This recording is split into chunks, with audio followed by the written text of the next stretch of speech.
Tú quieres hablar con los hispanohablantes de manera fluida, con naturalidad y poder mantener conversaciones en tu vida cotidiana.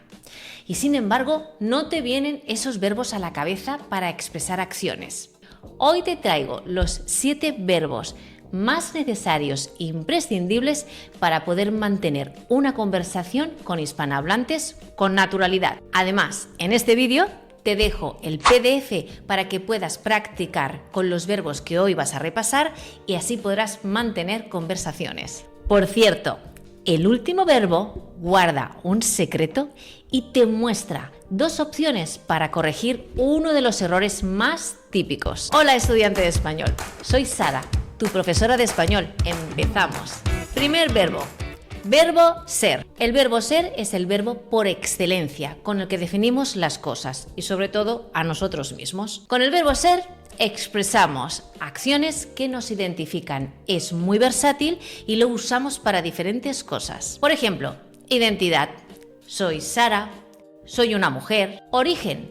Soy de España, soy española. Profesión. Soy profesora, soy ama de casa. Descripción. Esa clase es muy interesante. La hora. La clase es a las 7. La fecha. La clase es el martes a las 7. No te despistes. Eventos. La conferencia es en la sala de actos el martes a las 7. Pertenencia. Ese libro es de mi profesora. Y material. Ese libro es de papel reciclado. Segundo verbo. Verbo querer. Has de confiar mucho en querer luchar. Con el verbo querer expresamos un deseo o una intención. La estructura es verbo querer más infinitivo. Por ejemplo, quiero estudiar español, quiero viajar por todo el mundo, quiero darle a like.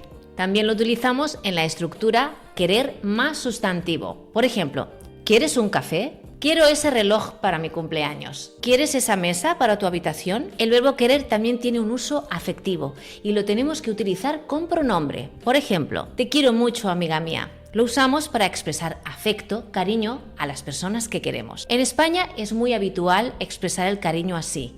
Sin embargo, en Latinoamérica es más habitual el verbo amar. Te amo. Tercer verbo. Verbo estar. Y estar hoy aquí respondiendo vuestras preguntas de lo que nos está sucediendo. Con el verbo estar expresamos lugar o ubicación, estados o emociones o acciones en proceso. Por ejemplo, estoy en casa, estoy muy cansada.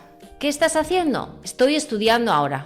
Con el verbo estar también expresamos contraste, estados que cambian. Por ejemplo, el té está caliente, el té está frío. También estados o condiciones. Por ejemplo, está lleno, está vacío, está duro, está blando, está vivo, está muerto. Verbo número 4. Verbo poder. Con el verbo poder expresamos la capacidad de realizar acciones y también pedir o dar permiso. La estructura sería poder más infinitivo. Por ejemplo, ¿puedes echarme una mano, por favor? O la estructura no poder más un por o una causa o por qué. Por ejemplo, ahora no puedo ayudarte, estoy liada. También expresamos habilidades, como por ejemplo, ¿es verdad que podemos entrenar nuestro cerebro para vivir mejor? ¿puedes cocinar? Yo puedo jugar al ajedrez. Luis puede leer ese libro en una semana. No puedo caminar tan rápido. Verbo número 5. Verbo tener.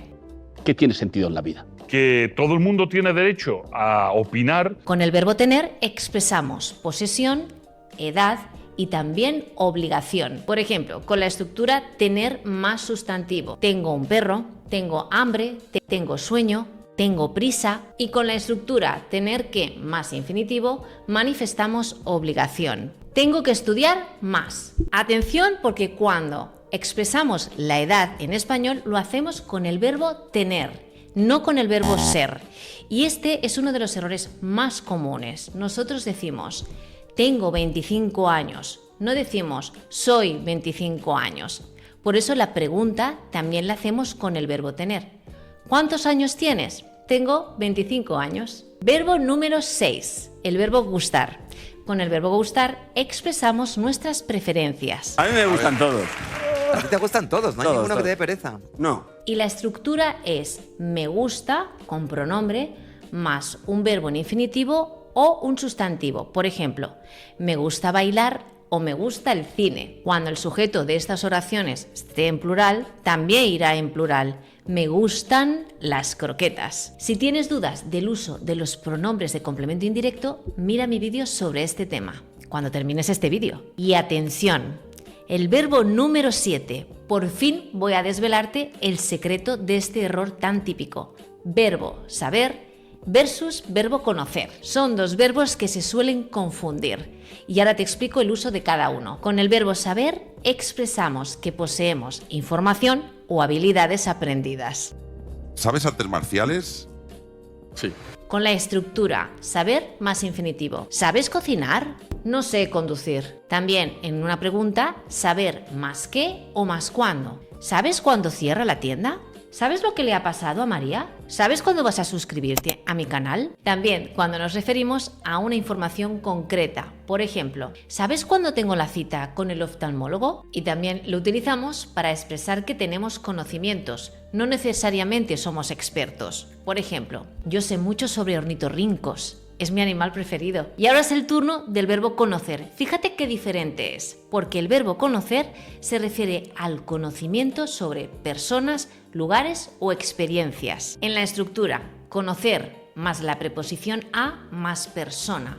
Por ejemplo, ayer conocí a Juan, el marido de mi amiga Sofía. Y en la estructura, conocer más un lugar o una experiencia. Por ejemplo, aún no conozco la Toscana. ¿Conoces un poco Barcelona?